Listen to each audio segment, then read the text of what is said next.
here's my take. Donald Trump is often called a transactional president, and this week that apt description led to success. The ceasefire negotiated between Israel and Hamas was a transaction, and a complicated one at that. It's worth placing all the caveats that this is only phase one and it may break down or get stuck if the parties renege on their commitments. But the first phase is in fact a plausible pathway to ending the horrific violence in Gaza and represents a chance well worth taking. It also reveals 5 important realities about the Middle East today. First, Israel is in a commanding position of strength. Dan Sinner, the Republican analyst and author, noted on GPS last week that the deal was an Israeli plan, or at least an American plan that Israelis could live with.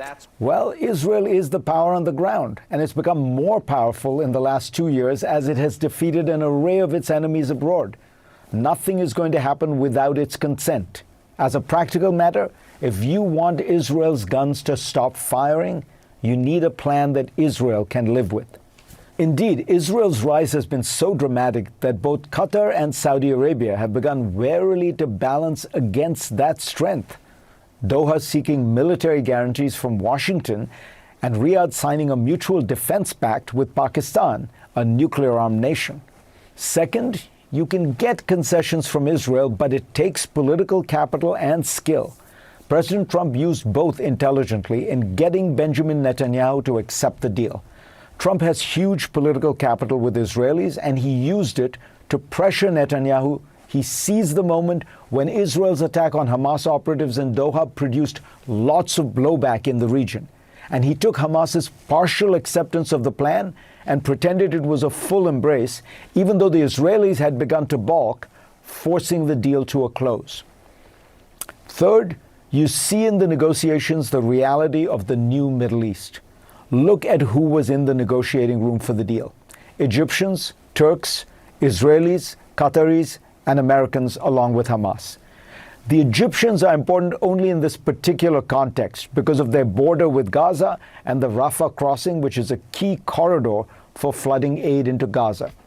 They represent in some ways the old Middle Eastern order, dominated by the large, populous, and culturally rich countries like Egypt, Syria, and Iraq. The new Middle East is dominated by Israel and the Gulf states. Nowhere is that more evident than in the rise of Qatar, a tiny gas-rich kingdom with just around 400,000 citizens, but a shrewd leadership that is willing to talk to all parties, including Iran and Hamas, which makes them indispensable in any conflict mediation. Where the old Middle East was led by the large states that espoused pan-Arabism and encouraged Palestinian terrorism, the Gulf kingdoms searched for modernity, technological advancement, and above all, peace and stability. Turkey is the new wild card, strong, but ruled by a willful leader who has flirted with Islamic radicalism. Fourth, the new Middle East is one where the Iranian threat has weakened considerably. Ever since the Islamic Revolution of 1979, the Arab states have worried about an expansionist, ideologically aggressive Iran.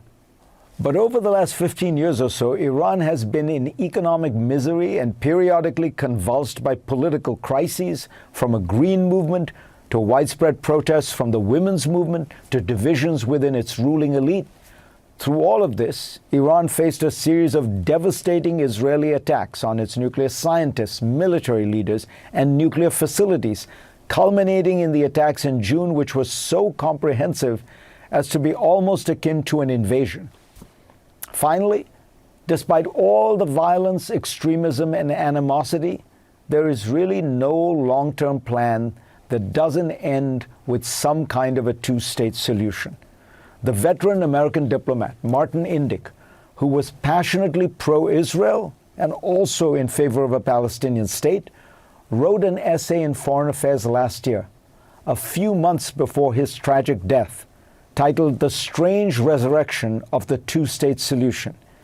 He argued in it that decades of abandonment of that objective have only proven that there is no alternative.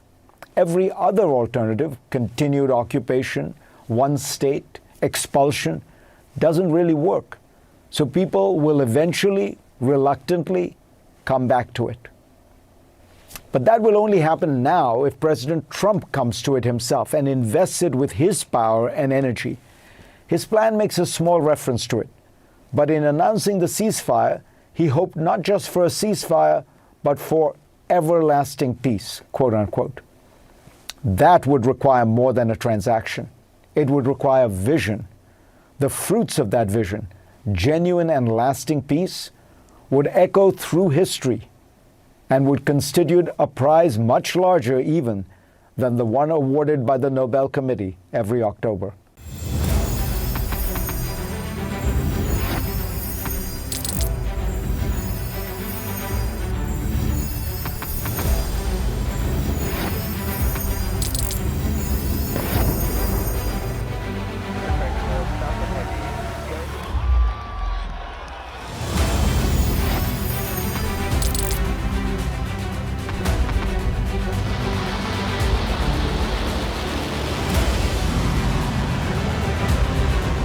Been fighting so long and so hard that they don't know what the they're doing.